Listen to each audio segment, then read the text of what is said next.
Hər vaxtınız xeyir yoldaşlar. Davam edirik elektron imza və elektron sənəd haqqında qanunun digər maddələri ilə bağlı. Hansı ki, biz əvvəlki hissələrdə mərkəzin qeydiyyatı, sertifikatın verilməsi, sertifikatın bərpası, ləğv edilməsi, digər məsələlərlə tanış olduq. İndi tanış olaq nədən? Xarici ölkədə verilmiş sertifikatlar ölkəmizdə tanınırmı? Xarici ölkələrdə verilmiş sertifikatlar bəzi hallarda Azərbaycan Respublikasına tanınır. Bu hansı hallardır? Sertifikat verilmiş mərkəz əgər Azərbaycan Respublikasında akkreditədən keçmişdirsə. Sertifikat elektron imza haqqında qanun və digər normativ hüquqi aktlarla müəyyən edilmiş təhlükəsiz tələblərə uyğundursa. Sertifikata Azərbaycan Respublikasının akkreditə edilmiş mərkəzi və yaxud da müvafiq icra hakimiyyəti orqanı tərəfindən təminat verilirsə. Sertifikat Azərbaycan Respublikasının tərəfdar çıxdığı dövlətlər arası müqavilədə nəzərdə tutulmuş xarici mərkəz tərəfindən verilmişdirsə, bu hallarda xarici ölkələrdə verilmiş sertifikat da Azərbaycan Respublikasında tanınacaq. Mərkəzlərin hüquqları, vəzifələri, məsuliyyətləri ilə tanış olaq. Birinci baxaq nəyə yoldaşlar? Mərkəzlərin əsas hüquqlarına. Mərkəzlər hansı hüquqlara malikdirlər? Azərbaycan Respublikasının qanunvericiliyə müvafiq olaraq öz fəaliyyətini təmin etmək və tənzimləmək. Elektron imza və sənəd haqqında qanunda nəzərdə tutulan sertifikat xidmətlərini göstərmək. Təkmil sertifikatlarla bağlı xidmətlər göstərmək üçün müvafiq icra hakimiyyəti orqanında akkreditədən keçmək. Fəaliyyətinə əlaqədar dövlət orqanlarına müraciət etmək. Azərbaycan Respublikasının qanunvericiliyinə uyğun olaraq qaydada fəaliyyətinə xitam vermək. Həmçinin mərkəzin, belə deyək ki, qeydiyyatının və akkreditasının ləğv olunması, sertifikatının qüvvəsinin dayandırılması və ləğv edilməsi ilə bağlı qərarlardan qanunvericiliyə müvafiq olaraq inzibati və məhkəmə qaydasına şikayət etmək, ödənişli əsaslarla sertifikat xidmətləri göstərmək, qanunvericiliyə müvafiq olaraq sertifikatların istifadə sahələrini məhdudiyyətlərini müəyyən etmək.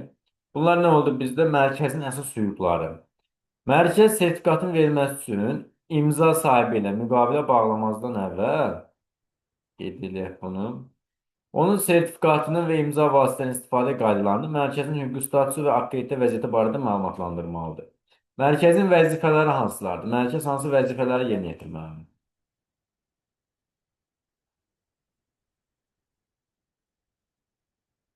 Fəaliyyət təhlükəsizliyinin və imza sahibi barəsində məlumatların mühafizəsini təmin edir. İmza sahibinin təqdim etdiyi sənədləri araşdırır və zəruri hallarda onların yoxlanması məqsədinə aidiyət dövlət orqanlarına müraciət edir. Sertifikatların reyestrini aparır. Onların aktuallığını və ona sərbəst və fasiləsiz müraciət edilməsi üçün lazımi şəraiti təmin edir. Sertifikat barədə məlumatlar verir. Sertifikat xidmətləri üzrə sənədləri və məlumatları saxlayır. Sertifikatların qüvvəsinin dayandırılması, hansı ki biz bunu 14-cü maddədə keçdik. Bərpa və yaxud da ki ləğv edir. İmza sahibinə müraciət edən şəxsi bu barədə nə edir? Məlumatlandırır. Fəaliyyəti barədə müvafiq icra hakimiyyəti orqanına məlumat təqdim edir və onun sorğularına cavab verir. Bunlar olur bizdə bir neçə dənə də əlavə edə bilərik ki, fəaliyyətə başladığı müddət nəzərə alınmaq şərti ilə hər il informasiya sisteminin təhlükəsiz auditinin keçirilməsini təmin edir və nəticəsini 30 gün ərzində müvafiq icra hakimiyyəti orqanına təqdim edir. Müvafiq icra hakimiyyəti orqanı tərəfindən fəaliyyətinə nəzarət edilməsinə şərait yaradır və qanunverici və tərəflər arasındakı müqavilədə nəzərdə tutulmuş digər vəzifələri icra edir. Bunlar mərkəzin, belə deyək ki, gördüyü işlər, vəzifələrdir ki, bunlara əməl etməlidir. Mərkəz nəyə görə məsuliyyət daşıyır? Hansı hallara görə? Gəlin bunları nəzərdən keçirdək. Fəaliyyət təhlükəsizliyi, imzalatma məlumatlarının və imza sahibi barəsində məlumatların mühafizəsidir. Sertifikatdakı məlumatların tamlığı və düzgünlüyü, sertifikat xidmətlərinin keyfiyyət və dəqiqliyi, sertifikatın qüvvəsinin qanunsuz dayandırılması və ləğv edilməsi, mərkəzin fəaliyyəti nəticəsində imza sahibinə maddi zərər vurulmasının, sertifikatın istifadəsini təsir edə bilməsi üçün məlum olmuş məlumatların imza sahibinə vaxtında çatdırılmamasına görə, bu hallara görə mərkəz nə edir? məsuliyyət daşıyır. Və akkreditə edilmiş mərkəz təkmil sertifikatların verilməsini Azərbaycan Respublikasının qanunvericiliyi, elektron imza haqqında qanun, müvafiq icra hakimiyyəti orqanı müəyyən etdiyi qaydalara uyğun olaraq həyata keçirilir və sertifikat onun istifadə sahələrinə məhdudiyyət göstərir. Hansı ki, sertifikatda belə deyək ki, qanuna müvafiq olaraq istifadə sahələri, hansı sahələr üçün istifadə oluna bilər və hansı məhdudiyyətlər var, hamısı öz əksini tapasıdır. Təkmil sertifikat və xarici sertifikat xidmətləri mərkəzinin sertifikatına təminat vermiş, akkreditə edilmiş mərkəz imza istifadəçisinə vurulmuş zərərə görə Azərbaycan Respublikasının qanunvericiliyə müvafiq məsuliyyət daşıyır və imza sahibi tərəfindən müqavilə şərtlərinin pozulmasıdır. Sertifikatın təyinatına riayət edilməməsi nəticəsində imza istifadəçisinə vurulmuş zərərə görə mərkəzlər məsuliyyət daşımır. Sertifikat xidmətinə aid tələblərdən danışaq. Mərkəzlər fəaliyyət dövründə texniki, kadr, maliyyə imkanları, həmçinin istifadəçilərə vurula biləcək zərər ödəmək üçün maliyyə imkanlarına malik olmalı, etibarlı və fasiləsiz xidmət göstərməlidirlər. Mərkəzlər sertifikatların elektron imza yaratma və yoxlanma məlumatlarının verilməsi üçün sertifikatlaşdırılmış imza vasitələrindən istifadə etməlidirlər.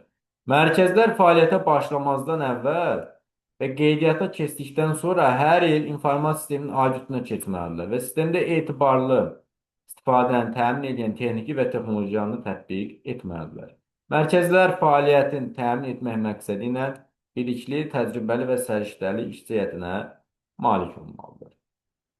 Sertifikat xidmətləri və mərkəzin fəaliyyətinə xitam verilməsi. Mərkəzin fəaliyyətinə mülki qanunvericiliyə uyğun olaraq xitam verilir. Nəyə uyğun olaraq? Mülki qanunvericiliyə uyğun olaraq. Və mərkəz fəaliyyətinə xitam verilməsinə ən azı 30 gün qalmış mediada və digər vasitələrdə elan verilir. Qüvvədə olan sertifikatlara malik imza sahiblərinə sertifikat təminat verdiyi, təminat müqavilələri bağladığı sertifikat xidmətləri mərkəzlərinə və müvafiq icra hakimiyyəti orqanlarına xəbərdarlıq edir. Elan verilməsinin 30 gün keçdikdən sonra mərkəz qüvvədə olan sertifikatların ləğv edilməsini həyata keçirir. Və akkreditə edilmiş mərkəz fəaliyyətinə xitam verilməsi barədə elandan 30 gün keçdikdən sonra imza sahibinin razılığı ilə təkmil sertifikatları onlarla və imza vasitələrinin sorğuları ilə bağlı məlumatları akkreditə edilmiş başqa mərkəzə və yaxud da müvafiq icra hakimiyyəti orqanına təhvil verilməlidir. Təhvil verilməmiş sertifikatlar ləğv ediləcək və saxlanılması üçün, hansı ki 15-ci maddədə biz bunu keçdik, müvafiq icra hakimiyyəti orqanına veriləcək. Deməli, yoldaşlar, hansı hallarda icra hakimiyyəti orqanı qanunvericiyə müvafiq olaraq mərkəzlərin qeydiyyatı, akkreditasiyasını ləğv edə və ya fəaliyyətinə xitam verilməsi barədə iddia qaldıra bilər? Əgər qeydiyyat üçün təqdim edilmiş məlumatlar və sənədlər düzgün olmalıqda və qüvvəsini itirdikdə, fəaliyyət zamanı müntəzəm olaraq hüquq pozuntusuna yol verildikdə, bu hallarda müvafiq icra hakimiyyəti orqanı özü təşəbbüs edə bilər mərkəzlərin qeydiyyatını, akkreditasiyasını ləğv edilmə və yaxud da ki, fəaliyyətli xitam verilməsi barədə. Korporativ informasiya xidmət edən mərkəzin fəaliyyətini sistemin mülkiyyətçisinin qərarı ilə və iştirakçıların razılaşmasına uyğun olaraq xitam verilə bilər. İmza sahibinin hüquq və vəzifələr məsuliyyətlərindən danışaq. Baxaq görək imza sahibinin hansı hüquqları, vəzifələri və məsuliyyətləri var. İlk olaraq danışaq hüquqlarından. Mərkəzlər onların xidmətləri, imzalar, imza vasitələrinin istifadəsi və təhlükəsizlik qaydası barədə ətraflı məlumat almaq, barəsində mərkəzlərdə toplanmış məlumatlarla tanış olmaq, sertifikatın qüvvəsinin dayandırılması, bərpa edilməsi və ləğvi barədə qərarlar, həmçinin mərkəzlərin fəaliyyətinə əlaqədar digər məsələlərlə bağlı qanunvericiliyə uyğun olaraq şikayət etmək. Bunlar olur bizdə imza sahibinin hüquqları. İmza sahibi imza yaratmaq və müvafiq vasitədən istifadə etmək qabiliyyətinə malik olmalıdır və imza sahibi elektron imza yaratma məlumatlarından və imza vasitələrinin qorunmasına cavabdehdir və onların digər şəxs tərəfindən istifadəsinə yol verməməlidir. Bunlar üzərində nəzarət edildikdə isə və yaxud da buna təhlükə yarandıqda imza sahibi müvafiq mərkəzdə dərhal xəbər verməlidir və sertifikatın qüvvəsinin dayandırılmasını tələb etməlidir. İmza sahibi gücləndirilmiş imzanın istifadəsi zamanı uyğun təkmil sertifikatlı göstərilmiş istifadə münasibətlərinə riayət etməlidir və imza sahibi müqavilə bağlamaq üçün mərkəzlərə müraciət edərkən təqdim etdiyi məlumatların tamlığını və düzgünlüyünə görə məsuliyyət daşıyır. Hansı ki bu belə deyək ki, imza sahibi hüquqlarına görə bu hissələrə görə göstərilmiş şərtlərə görə riayət edilməməsi nəticəsində dəymiş zərərə görə imza sahibi qanunverici əsasən məsuliyyət daşıyacaq. Danışaq nədən yoldaşlar? Elektron sənəddən. Elektron sənəd hansı tələblərə cavab verməlidir? Texniki və proqram vasitələrinin köməyi ilə yaradılmalı, saxlanılmalı, emal edilməli, ötürülməli və qəbul edilməlidir. Məntiqlə yadda saxlaya bilərsiniz. Hansısa bir texniki proqram vasitə olmasa biz elektron sənəd yarada bilmərik, saxlaya bilmərik, emal edə bilmərik və ötürü həmçinin qəbul edə bilmərik. 22-ci maddədə müəyyən edilən quruluşa malik olmalıdır. Yəni quruluşuna görə iki cür olmalıdır. Ümumi hissəsi bir də xüsusi hissəsi olmalıdır. Ümumi hissədə göstərilir sənədin ümumi məzmunu və ünvanlandığı şəxs barədə məlumatlar. Ümumi hissədə. Xüsusi hissədə göstərilir vaxt göstəriciləri bir də imzalar. Elektron imzalar və vaxt göstəriciləri xüsusi hissədə göstərilir. İdentikləşdirməyə imkan verən rekvizitlərə malik olmalıdır. Yəni orada göstərilən hansı ki rekvizitlər var, o rekvizitlərlə identikləşdirməyə imkan verməlidir ki, bu sənəd kimə aiddir. Və texniki və proqram vasitələrinin köməyi ilə əyani qavranılan vizual şəkildə təqdim olunmalıdır. Bunu da məntiqlə yadda saxlaya bilərsiniz ki, hər hansı bir texniki proqram vasitə olmasa, biz elektron sənəd mübadiləsini həyata keçirə bilmərik və həmin sənədlə tanış ola bilmərik əyani qavranılan vizual şəkildə. Quruluşunu da öyrəndik. Təqdimat formasından danışaq. Təqdimat formasına görə iki cür olur. Daxili bir də xarici. Daxili təqdimat forması onun verilənlər daşıyıcısında yazılmış şəklidir. Xarici təqdimat forması isə verilənlər daşıyıcısından fərqli digər maddi obyektə kağızda əyani qavranılan vizual şəkildə təqdim edilməsindən hazırlanacaq. Elektron sənədin əsli bir də sürətindən danışaq. Elektron sənədin əsli yalnız daxili təqdimat formasında ola bilər. Elektron sənədin daxili təqdimat formasında bir-biri ilə eyni olan bütün nüsxələr əsli hesab olunur və bərabər hüquqi qüvvəyə malikdir. Sual verə bilər ki, sizə elektron sənədin elektron formada sürəti ola bilərmi? Xeyr, elektron sənədin elektron formada sürəti ola bilməz. Eyni şəxs tərəfindən iki sənəd hazırlanıb. Biri kağız sənəd, biri elektron sənəd. Bu halda kağızdakı sənəd elektron sənədin sürəti sayılırmı? Xeyr, hər biri müstəqildir və bərabər hüquqi qüvvəyə malikdir. Və bu halda kağızdakı sənəd elektron sənədin sürəti sayılmır. Yaxşı, bəs sual yaranır ki, elektron sənədin sürəti nətər hazırlanır? Elektron sənədin sürəti onun kağız daşıyıcıda yazılmış xarici təqdimat formasının qanunvericiyə müvafiq olaraq təsdiq edilməsindən hazırlanır. Və sürət sözü qeyd edilməlidir. Elektron sənədin kağızdan başqa hansısa bir maddi obyekt və kağız daşıyıcıda yazılmış, lakin təsdiq edilməmiş şəkli onun sürəti sayıla bilməz.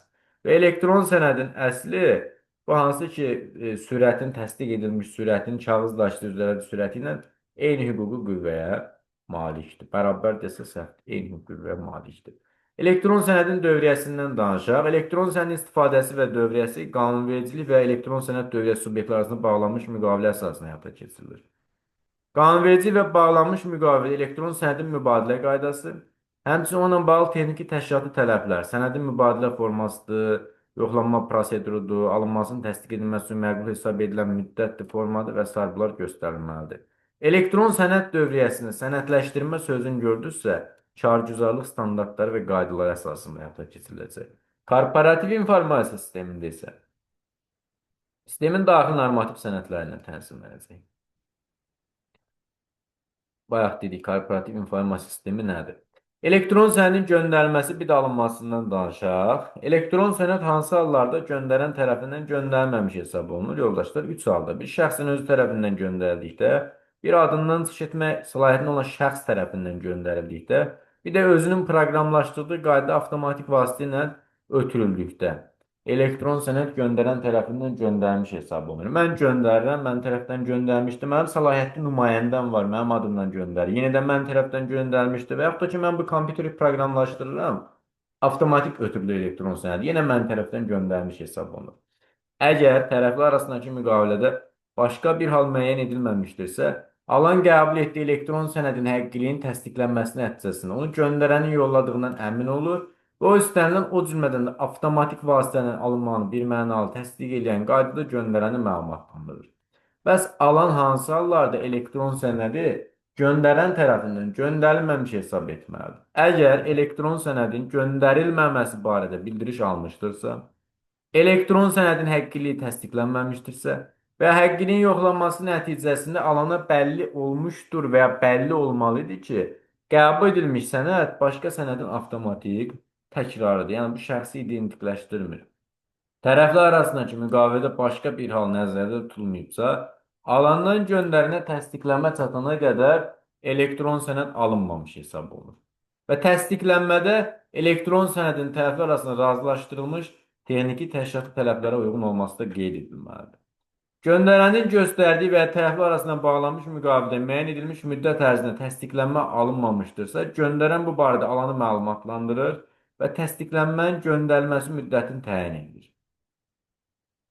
Bu hansı ki, göndərilmə və alınma ilə bağlı nəzərdə tutulan maddələr ki var. Bunlar istisna olmaqla digər hallarda elektron sənəd məzmununda və alınmanın təsdiqlənməsinə rəc edilən digər münasibətləri tənzimləyəcək.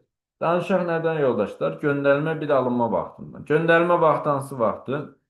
Əgər tərəflər arasındakı müqavilədə başqa bir hal müəyyən edilməmişdirsə, göndərənin və ya adından çıxış edən şəxsin nəzarətində olmayan informasiya sisteminə daxil olduğu an sənədin göndərilmə vaxtı tarihi hesab olunur. Bəs alınma vaxtı hansı vaxtı? Alanın göstərdiyi informasiya sisteminə daxil olduğu an sənədin alınma vaxtı. Bəs göndərilmə və alınma vaxtı arasında problem yaranarsa ondan olacaq vaxt göstəricilərinin qeydiyyat xidmətlərindən istifadə olunacaq. Elektron sənədin saxlanmasına dair şərtlər var. Bunu məntiqlə yadda saxlaya bilərsiniz. Yaradıldığı, ötürüldüyü, qəbul edildiyi quruluşu saxlamalıdır. Göndərəni, alanı, göndərilmə və alınma vaxtı müəyyən etməyə imkan verməlidir. Elektron sənəddə olan informasiya növbəti istinad üçün istifadə edilə bilməlidir. Elektron sənədin saxlanma müddəti kağızlaşdırıcıdakı sənəd üçün nəzərdə tutulmuş müddətdən az olmamalıdır və qanunverici tərəflərin razılığı ilə müəyyən edilən digər şərtlərə uyğun olmalıdır. Elektron sənədlərin saxlanması üçün qanunvericiyə müvafiq olaraq digər hüquqi və fiziki şəxslərin xidmətlərindən istifadə oluna bilər. Danışaq nədən yoldaşlar? Sənədin mühafizəsindən. Bunu da məntiqlə yadda saxlaya bilərsiniz. Biz elektron formada olan bir sənədi nətər mühafizə edə bilərik? Qanunvericiyə müvafiq proqram və texniki vasitələrin köməklə. İstifadə edilən informasiya, sistem və şəbəkələrin mühafizənin lazımi səviyyəsi bu sistem və şəbəkə mülkiyyəti tərəfindən həyata keçirilir. Korporativlərdə isə bu sistem mülkiyyətçisi və iştirakçıların razılaşmasına uyğun olaraq təmin ediləcək. Qanunvericiyə uyğun olaraq. Vasitəçinin hüquq, vəzifə və məsuliyyəti var ki, elektron sənədin saxlanması, ötürülməsi və qəbul zamanı vasitəçi xidmətlərindən istifadə edilə bilər. Bu vasitəçi fəaliyyətini təmin etmək üçün nələrə malik olmalıdır? Sistemdən etibarlı istifadəni təmin edən texnologiyalara malik olmalıdır. Bilikli, təcrübəli və səriştəli işçiyyətinə malik olmalıdır. Xidmət göstərilmiş elektron sənədlərin vaxtında və mənbəyini təyin etməyə imkan verən şəraitə malik olmalıdır. Həmçinin bu informasiyanın qeydi olunan informasiyanın saxlanması üçün etibarlı sistemə malik olmalıdır. Vasitəçi informasiya ki var, qeyd olunan informasiya xidmət göstərilmiş vaxtın mənbəyini təsdiq etmək. Bu müddətdə 6 ay müddətində saxlanılmasını təmin etməlidir. Və vasitəçi fəaliyyət göstərmək üçün müvafiq icra hakimiyyəti orqanında qeydiyyatdan keçməlidir. Vasitəçi istifadəçilərə müqavilə əsasında xidmət göstəriləcək. Bir də bu hansı ki, vasitəçinin fəaliyyətinin pozan, tələbləri pozan vasitəçilər ki var, bunlar qanunvericidə müəyyən olmuş qaydada məsuliyyət daşıyırlar. Vasitəçi fəaliyyətin təhlükəsizliyini təmin edir.